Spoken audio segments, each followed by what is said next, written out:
खनि प्रभावित तथा जमीहरा माने कोरापुट बिरिगुड़ा ठारे एकाठी होई विरोध करिसेंती। आंदोलन को समर्थन करिसेंती कोरापुट सांसद सप्तगिरी उल्लाका। लोकों समस्या को संसद रे उठा जिवो बोली से कहिसेंती। गत 25 तारिख रे रायगड़ा जिल्लार पोड़ापाड़ी और गतकाली कोरापुट धरटा ठारे जनशुणाणी हेबार थिला। तेबे आईन श्रृंखला परिस्थिति उपजिबा आशंका प्रशासन पक्षर जनशुणाणी को बातिल कर जायछि। आपण जत्ते पर्यंत कारखाना करिवे नै आमे खणी दबु नै सेटा नीचे राज्य सरकार डिक्लेयर करते high level committee of approval रे एजेंसी रे कि आपण 8000 कोटी रो कारखाना करिवे जोटी कि हम 4000 युवक माने ताके नियुक्ति पाई परिवे। आउ सडनली कोन हला 6 मास भितरे आपण पुनी 3 मिलियन टू 6 मिलियन हमने बॉक्सर एक्सपेंशन भी करछंती जोटा बहुत दुर्भाग्यजनक।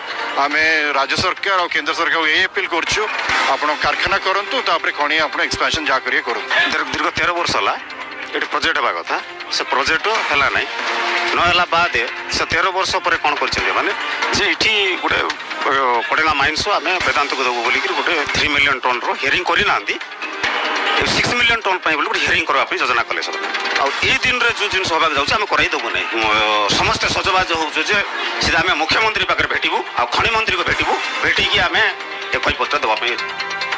नयागड़ा परी अपहरण और हत्या मामला तेजुछि